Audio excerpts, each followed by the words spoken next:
Baik, Assalamualaikum warahmatullahi wabarakatuh. Kembali lagi dengan saya Yana, mahasiswa STIM Bungaya, jurusan Manajemen Angkatan 2022 dengan NIM 2022100012. Baik, pada video kali ini di sini saya akan menjawab pertanyaan-pertanyaan dalam tugas saya mengenai materi risiko dalam investasi saham.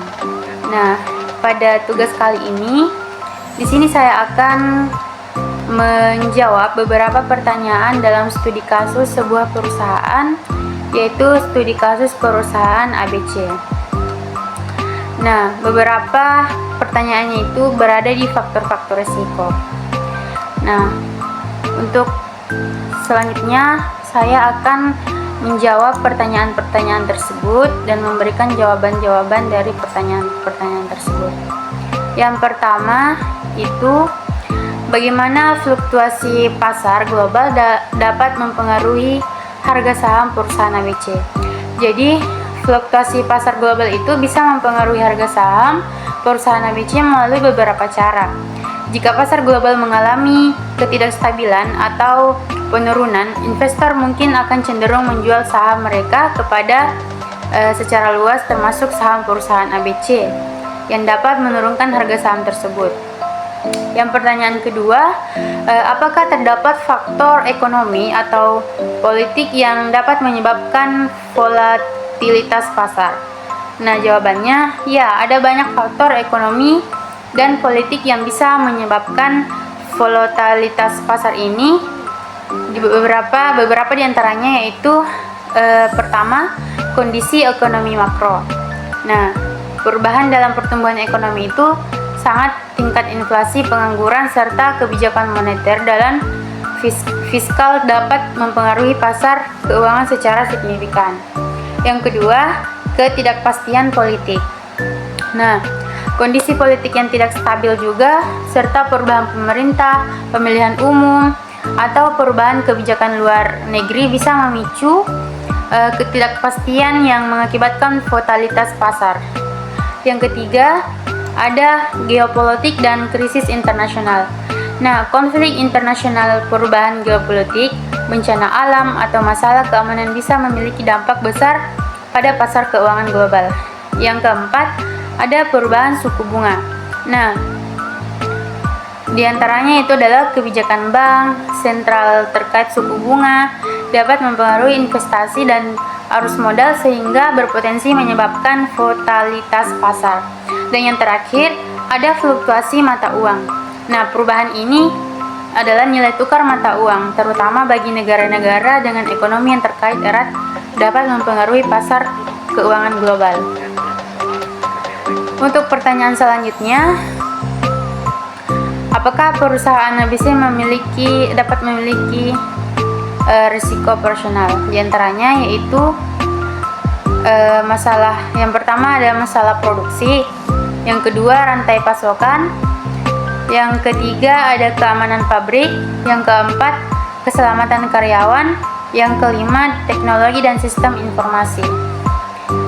Nah, yang pertanyaan selanjutnya, bagaimana perubahan suku bunga atau fluktuasi mata uang dapat mempengaruhi keuangan perusahaan ABC? Jawabannya, perubahan suku bunga dapat mempengaruhi biaya pinjaman perusahaan ABC ketika suku bunga itu naik. Jadi biaya pinjaman mereka itu bisa meningkat, mengurangi keuntungan bersih. Nah, fluktuasi mata uang juga dapat mempengaruhi keuangan perusahaan jika mereka terlibat dalam kewajiban internasional yang bisa menyebabkan perubahan nilai aset atau kewajiban mereka. Dalam mata uang asing, jika nilai mata uang lokal menurun terhadap mata uang asing, maka perusahaan bisa mengalami kerugian nilai tukar. Oleh karena itu, kedua faktor ini sangat penting untuk dipertimbangkan dalam perencanaan keuangan perusahaan. Pertanyaan selanjutnya, apakah perusahaan memiliki tingkat utang yang tinggi? Nah, untuk jawabannya, untuk bisa mengetahui apakah sebuah perusahaan itu memiliki tingkat utang yang tinggi, maka perlu dilihat rasio utangnya. Apakah rasio utang itu dapat dihitung dengan membagi total uang perusahaan serta total aset atau ekuitasnya. Nah, jika rasio utangnya tinggi, itu menandakan perusahaan ini memiliki tingkat utang yang signifikan dibandingkan dengan aset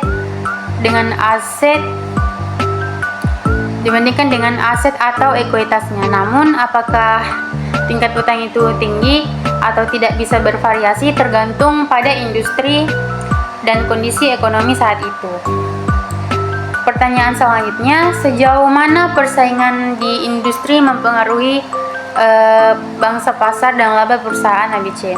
Nah, persaingan di industri itu bisa mempengaruhi bangsa pasar dan laba perusahaan dengan berbagai cara. Jika persaingan ketat, perusahaan mungkin harus menurunkan harga produknya untuk tetap bersaing, yang bisa mengurangi laba mereka.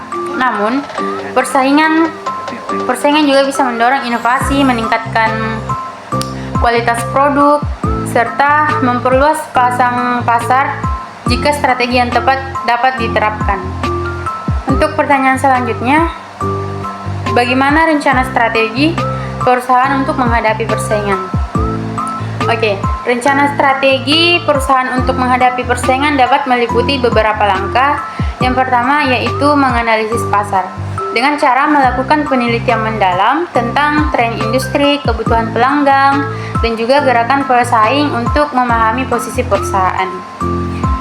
Yang kedua, ada pemetaan nilai. Nah, menentukan nilai untuk perusahaan dan juga memahami bagaimana hal itu bisa menjadi keunggulan kompetitif di pasar. Yang ketiga, ada inovasi produk atau layanan. Yang dimaksud yaitu dapat mengembangkan produk atau layanan baru, meningkatkan kualitas, atau menawarkan fitur tambahan untuk memenuhi kebutuhan pelanggan secara lebih baik.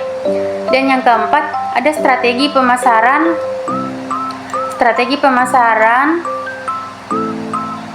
Membangun strategi pemasaran yang efektif untuk menjangkau lebih banyak pelanggan potensial dan memperluas pangsa pasar.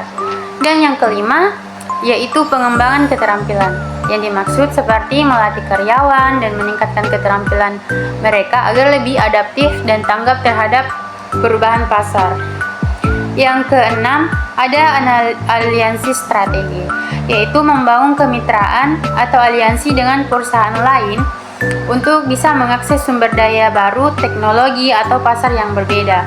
Dan yang ketujuh, yaitu harus ada pengelolaan biaya, di mana dia bisa mengoptimalkan proses internal serta mengurangi biaya untuk meningkatkan efisiensi operasional. Dan yang terakhir, penggunaan teknologi, di mana di sini harus menerapkan teknologi yang terbaru untuk bisa meningkatkan produktivitas dan mempercepat inovasi dan meningkatkan pengalaman pelanggan. Rencana strategis ini haruslah dinamis karena terus-menerus harus dievaluasi serta disesuaikan dengan perubahan pasar dan kondisi bisnis yang berkembang. Nah, di sini ada pula tugas pokok, yaitu langkah apa atau langkah yang dapat diambil dalam evaluasi kinerja dan revisi strategi itu dalam manajemen risiko saham. Langkah yang bisa saya ambil dalam evaluasi kinerja dan revisi strategi dalam manajemen risiko saham, langkah yang bisa diambil yang pertama, analisis kerja atau tinjau kembali kinerja portofolio saham dengan mempertimbangkan return yang dihasilkan dan risiko yang terlibat. Yang kedua, ada penilaian risiko, di mana mengidentifikasi risiko yang terkait dengan saham-saham tersebut dan mempertimbangkan dampaknya terhadap portofolio. Yang ketiga, ada perubahan tujuan serta toleransi risiko, di mana kita harus bisa mengevaluasi apakah tujuan investasi ini masih sesuai dan apakah toleransi risiko ini perlu disesuaikan. Yang keempat, ada deverifikasi portofolio. Nah, deverifikasi portofolio ini harus memeriksa seberapa baik sih portofolio terdiverifikasi dan dipertimbangkan untuk bisa menambah atau mengurangi posisi tertentu. Yang kelima, ada keterkaitan dengan strategi investasi, yang dimana artinya kita harus memastikan bahwa strategi investasi ini masih sesuai dengan kondisi pasar dan tujuan jangka panjang. Yang kelima, ada kaji ulang perusahaan, di mana kita harus bisa meninjau informasi terkini tentang perusahaan-perusahaan di mana saham tersebut dipegang, termasuk kinerja mereka dan prospek masa depan.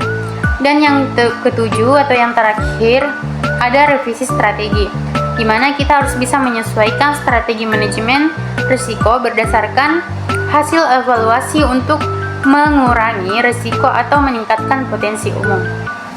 Dalam praktiknya, evaluasi ini harus bisa menjadi proses yang berkelanjutan untuk bisa memperhitungkan perubahan pasar dan juga kondisi ekonomi yang terus berubah. Jadi itulah tadi beberapa jawaban dari pertanyaan-pertanyaan materi mengenai risiko dalam investasi, mengenai materi risiko dalam investasi saham. Apabila ada kekurangan serta salah kata dalam mengucap, saya mohon maaf. Saya akhiri, wabillahi taufiq wal hidayah. Wassalamualaikum warahmatullahi wabarakatuh.